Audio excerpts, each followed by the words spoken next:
It's one of the oldest, biggest questions we can possibly ask ourselves.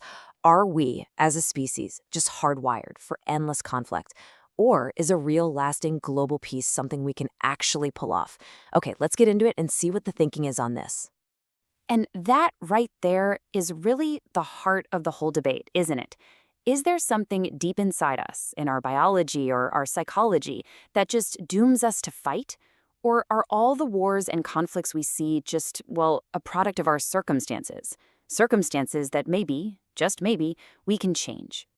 So let's start by looking at the argument for conflict being basically unavoidable.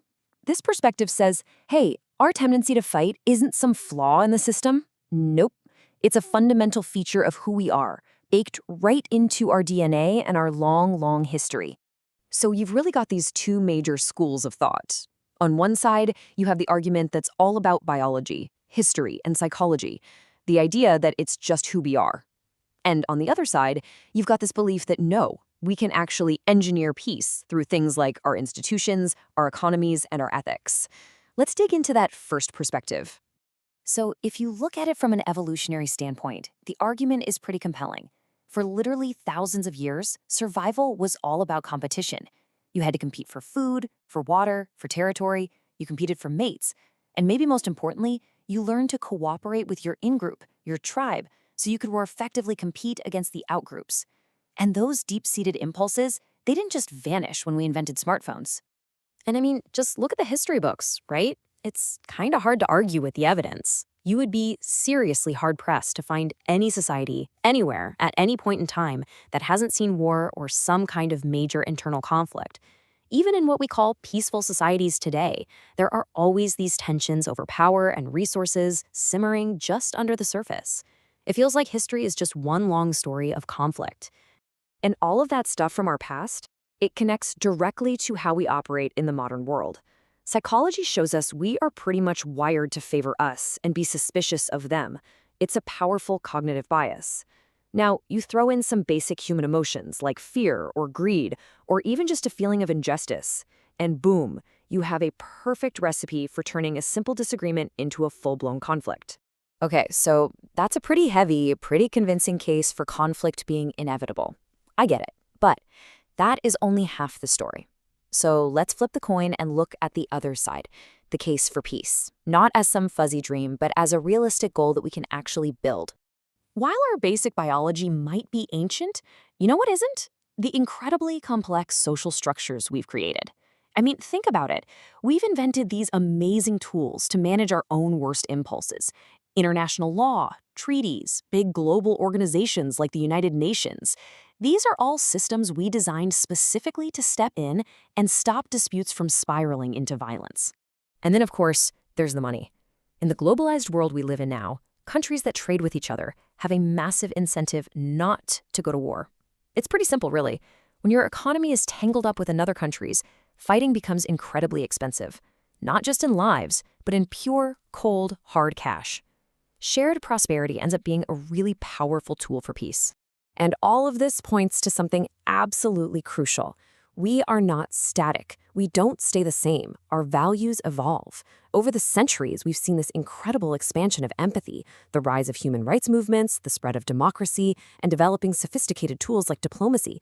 It all shows that we are absolutely capable of evolving and finding better ways to sort out our differences. So, okay, we've got these two really powerful, totally opposite arguments. And maybe the answer isn't about picking one side over the other. Maybe the real key here is figuring out what on earth we even mean when we say the word peace. Because the definition, well, it changes everything. So first up, you have what scholars call negative peace. This is peace at its most basic. There's no shooting, no bombs are falling. But you see, this kind of peace can be super fragile. It might just be a tense quiet that's only held in place by fear or by the threat of overwhelming force. It's not exactly genuine harmony. But then, in total contrast, you have positive peace. And this is a much deeper, much more stable state of being.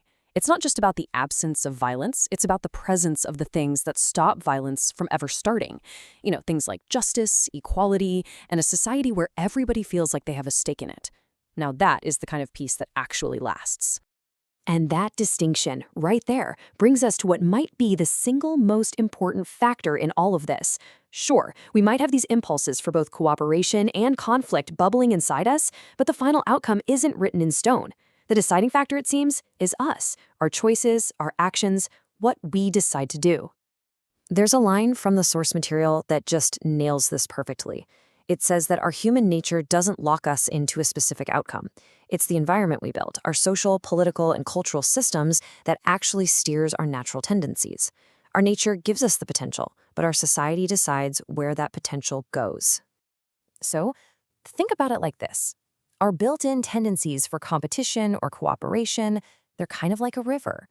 If you build a society on a foundation of injustice and inequality, that river is going to get channeled toward conflict. But if you build a society on fairness and the rule of law, you can channel those exact same impulses into really constructive things, like innovation, art, and diplomacy.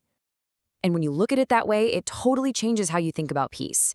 If our choices are the things that matter most, then peace isn't some final, perfect destination we're trying to reach. No, it's something else entirely. And let's be real for a second. This work is not easy. In fact, you could argue it's harder now than ever before. We're facing huge challenges, massive power imbalances, insane political polarization, new technology that can spread conflict in a heartbeat, and growing fights over basic resources.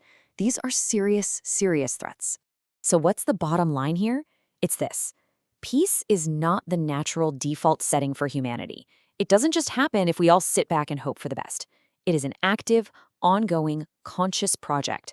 It's something we have to build and rebuild every single day with constant effort and commitment. Which means the real question, the one that truly matters, isn't really whether global peace is realistic for humanity as a whole. It's much more personal than that. Since peace is a project that we are all building together, the question is, what part are you going to play?